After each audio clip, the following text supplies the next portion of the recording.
Hey, what's happening everyone? SirJames from Gamerfuzion.com coming at you guys with another Destiny video, and in today's video I thought I can go ahead and share with you guys all the loot in which I've acquired during the Iron Banner event. Sure, the event isn't quite over, but I've already reached rank 5 on all 3 of my characters, which is one thing I like and dislike. One, I like the changes that they made during Iron Banner. However, the only thing I didn't like is the fact that how easy it is to get to rank 5 in a matter of 3 to 4 hours per character. Anyways, besides that, I also want to give you guys a quick update on the record book because I gotten some items from that as well. First off, I completed the artifact event where you have to get all the artifacts from the fallen Iron Lords, and that is a nice touch once you have everything lit. Within the book, since I've now reached rank 20, I've gotten this brand new ship right here called Once and Future. And of course, the reason why I mention this because it mentions the Iron Banner, which is the heroes of the Iron Banner are never truly gone. And of course, I'll show you a glimpse of what the ship looks like when you're flying into a planet, but overall a pretty cool looking ship.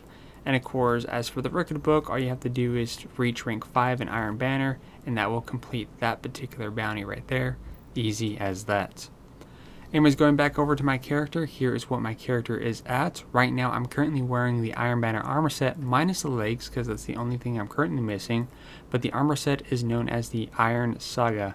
What's quite funny is that I've almost gotten the complete set on my Hunter. I'm only missing the legs. However, for my Titan, the only thing I'm missing is the helmet. So I kind of got like, the complete opposite from each other. I'll quickly show you guys the armor. Here is the helmets. Here is the gauntlets. I'm not really going to go over the perks. I just want to kind of mostly get to the weapons because that's one of my personal favorites.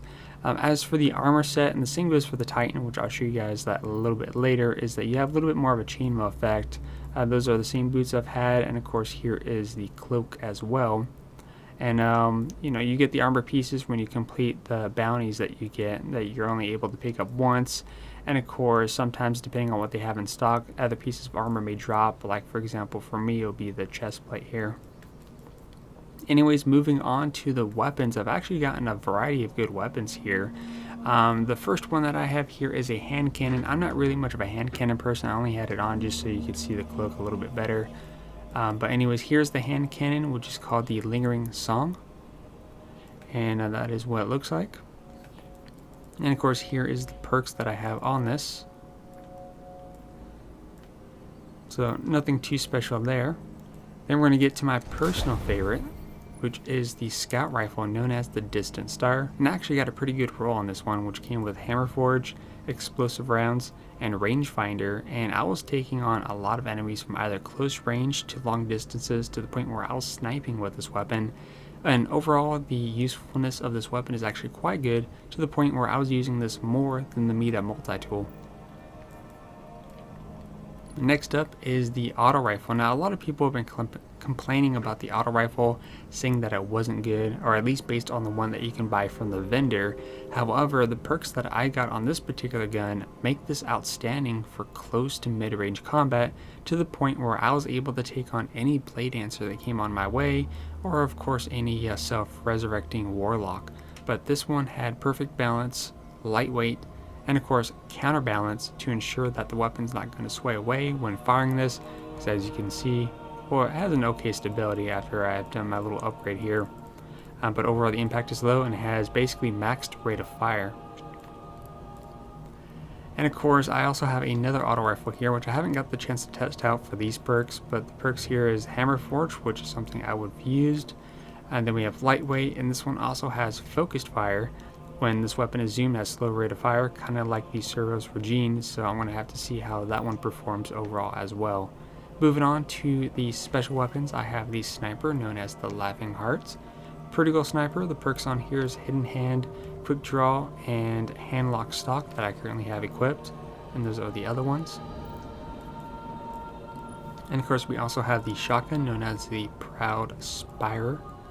And overall, this is what I have on this one. Nothing too special. I don't really use shotguns too much, but again, all the Iron Banner weapons that you can get are pretty amazing. Not only that, they also have a unique sound design as well. But that's what I have on this one. Moving on over to heavy weapons, starting with a machine gun, we have the Silver Dread. And check out that thing. That thing is pretty deadly looking. Over here we have quick balance, quick draw, extended mag, rangefinder, and persistence, which overall I think these are good perks to have on this particular weapon. Can't wait to test that out once this is fully upgraded. And of course we also have the titanium orchid, which is the rocket launcher. As you can see, has a lot of chainmail effect on the middle portion on the top there. And this is what I have on this particular weapon. And that's pretty much it in terms of weapons. I've also acquired 2 of the ghost shells, but that's what the ghost shell will look like. Pretty cool. Which is a little bit similar to the Iron Lord ghost shell, which is right here. And let's see what else. Oh, I've also received a couple other things as well. I received this emblem from the Iron Banner. When you reach all the artifacts for the Iron Lords, this is the emblem that you would have acquired from that. And I've also gotten this shader right here called Knight Errant, which basically gives you the color scheme of the Iron Lord armor at its default state. So that is what that particular shader looks like. And that's pretty much it in terms of armor. So what I'm going to go ahead and do is that I'm going to go ahead and go to a planet and kind of test fire these weapons so that way you guys could hear how they sound.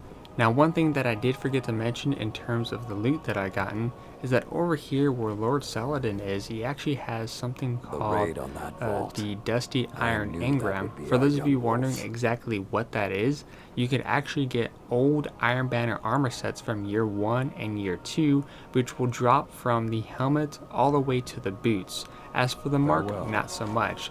And to kind of show you guys that, here is basically one of the original Iron Banner armor sets. I believe this one is from the year 1. I could be mistaken, but I'm pretty certain that this is the year 1. I've also just about gotten the complete year 2, however that's currently in my vaults. And as for the marks, how do you obtain that? My mark actually dropped from a random loot within the Iron Banner. However, I have also noticed that Shiro over here will also carry the cloak as well, but do keep in mind that you need to have a legendary engram in order to get it.